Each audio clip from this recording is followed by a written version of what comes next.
जय हिंद दोस्तों। तो जैसे मैं अभी सी टैग पे जो इम्पोर्टेंट वर्ड होते हैं या मैटर होते हैं उस पर मैं टॉपिक लेकर आ रहा हूँ। आज की जो बात है दोस्तों वो है ओला, OLA, ओला। हाँ दोस्तों, आपने ओला का नाम सुनकर कहीं ऐसा तो नहीं सोच रहे हैं ये ट्रांसपोर्ट वाली बात है, किसी कंपनी की बात है जो एक स्थान से दूसरे स्थान पर बुक करके ले जाया जाता है? नहीं। आज जो मैं बात करने जा रहा हूँ बहुत इम्पोर्टेंट चीज़ है एजुकेशन के परिप्रेक्ष्य में। अगर देखें तो साथ में इतना ही नहीं,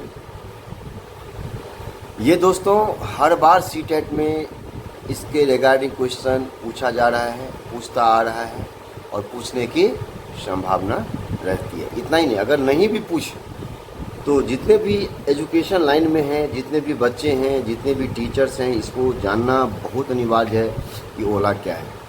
दोस्तों ओला जो है ये आपको ऑफिशियल लैंग्वेज एक्ट 1963 में जब इंडिया में आया था तो ये बात उठी थी कि हिंदी को राष्ट्रभाषा माना जाए, राजभाषा माना जाए या संवैधानिक भाषा माना जाए, क्या माना जाए।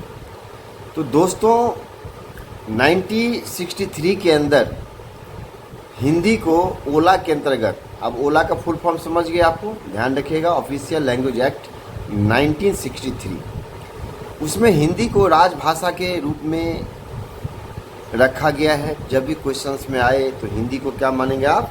राजभाषा के रूप में आप इसको समझेंगे और इसको अगर क्वेश्चन में आए तो टिक लगाने का प्रयास करेंगे कि हिंदी क्या है, एक राजभाषा है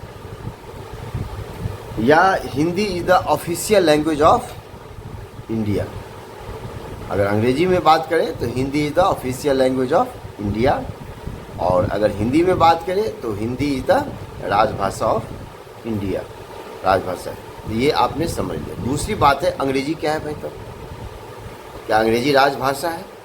नहीं दोस्तों, अंग्रेजी को सेम एक्ट के अंतर्गत 1963 का जो एक्ट रहा है भारतीय ऑफिशियल लैंग्वेज के अंतर्गत, सेम लैंग्वेज के अंतर्गत आपको इंग्लिश को एसोसिएट लैंग्वेज माना गया है। एसोसिएट लैंग्वेज का मतलब होता है दोस्त सहायक भाषा या उपभाषा के रूप में आप उनको वर्गीकृत कर सकते हैं या अंकित कर सकते हैं। तो आपने ओला का फुल फॉर्म समझ लिया, ओला का मतलब समझ लिया, उसमें हिंदी का क्या इस एक्ट में कहा गया है, अंग्रेजी को क्या कहा गया इस एक्ट के अंतर्गत, इसको आपने भली भांति समझ लिया दोस्तों।